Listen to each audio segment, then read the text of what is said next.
NTA के बारे में सब कुछ सुने होंगे, नेशनल टेस्टिंग एजेंसी, जो एग्ज़ाम करवाती है। अरे हाल ही फिलहाल में आप लोग सुने हैं ना भाई, नीट का पेपर लीक हुआ है, वो इन्हीं के द्वारा करवाया हुआ था, एनटीए के द्वारा ही। और वो आकर के सीधे माइक पे एक प्रेस कॉन्फ्रेंस में बोल देते हैं कि बच्चे पढ़ने वाले हैं, दोबारा एग्ज़ाम दे देंगे। भाई कितना मेहनत करके वो बच्चे एग्ज़ाम देते हैं, कभी सोचा है आप? ये नॉर्मल 10-12 का एग्ज़ाम नहीं है, गए आ गए 30% 40% मार्क्स आ गया, पास हो गए। ये कंपटीशन एग्ज़ाम है। बच्चों की उंगलियां ना पेन के निशान बन जाते हैं पूरे, आंखें सूजी हुई रहती है, लाल लाल आंखें दिखती हैं उनकी। 18 घंटे 20-20 घंटे बच्चे मेहनत करते हैं, खाना नहीं पचता उनका, गैस्ट्रिक की बीमारी हो जाती है, लेकिन आपको इससे कोई फ़र्क नहीं पड़ता। बस बच्चों के भविष्य के लिए खेल लेना है। आप बोल रहे हो कि सीबीआई को दिया, अरे भाई पिछले साल 2024 की बात कर रहा हूँ, उसका तो रिपोर्ट अभी क्लियर ही नहीं हुआ, लीपापोती करके आप समेट दिए उसको। और इस बार पेपर लीक का आपको मालूम ही नहीं था। पेपर लीक कैसे हुआ भाई, जान लो आप लोग कि पेपर लीक का बच्चों ने बताया।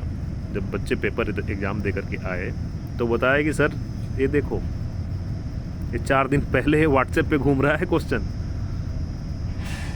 सोशल मीडिया के थ्रू क्वेश्चन घूम रहे हैं और वहीं सेम टू सेम क्वेश्चन आया हुआ है।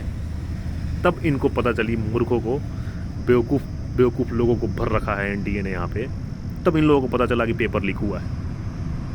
और कोई भी आला दर्जे के अधिकारी आकर के इस बारे में कोई चर्चा नहीं कर रहे हैं। मेरे समझ से ना, इसमें जो दोषी पाया जाए ना उसको फांसी पे लटका दो। जो 20-21 लाख बच्चे जो काम कर रहे हैं, इतना सब कुछ त्याग देते हैं बच्चे एग्ज़ाम प्रिपरेशन के लिए, सब कुछ त्याग देते हैं, अपना हर एक चीज़ त्याग देते हैं। ढंग से खाते नहीं है, ढंग से सोते नहीं है, सिर्फ एग्ज़ाम को लेकर के। और आप ऐसे आके खड़ा होकर बोल देते हो कि भाई री एग्ज़ाम ले लो, री एग्ज़ाम दे दो, जैसे आपके बाप के घर से पैसा आ रहा है। पैसा भी हमारा, मेहनत भी हमारी, और आप लीक कर दो चंद बच्चों के लिए। अगर ऐसा ही सिस्टम है तो आप जो भी अमीर लोग हैं उनके लिए अलग एग्ज़ाम करवाओ ना यार, कम से कम गरीबों को तो बख्शो। लेकिन आप लोगों को कुछ समझ में आना नहीं है। मेरे समझ से ना एनटीए को हटा देना चाहिए, ये किसी काम का नहीं है एनटीए। बस बच्चों को बेवकूफ़ बनाया जा रहा है इस पे जल्द से जल्द कुछ, हमारे जो माननीय प्रधानमंत्री हैं उनको बोलना चाहूँगा कि इस पे जल्द से जल्द कुछ ना कुछ संज्ञान लिया जाए। क्योंकि ऐसे अगर हर साल चलता रहा तो भरोसा उड़ जाएगा सबका एग्ज़ाम से, कोई प्रिपरेशन नहीं करेगा। फिर आपको जो -40 नंबर वाले हैं ना, उन्हीं को नीट में अव्वल दर्जे का अधिकारी बना करके अव्वल दर्जे का फिजिशियन और स्पेशलिस्ट बनाना पड़ेगा बहुत सारी बीमारियों का, कार्डियोलॉजी।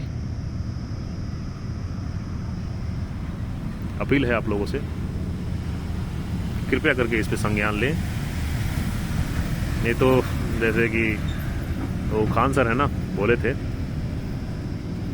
कि आपको इतिहास बहुत अच्छे से याद रखेगा इस समय को, कि एक देश है इंडिया जहाँ पे बच्चों के एग्ज़ाम के पेपर लीक हो जाते हैं और उस पर कोई कार्रवाई नहीं होती है। बहुत काले दिनों में लिखा जाएगा, जो भी पकड़ा जाता है उसको फांसी की सज़ा दी जाए।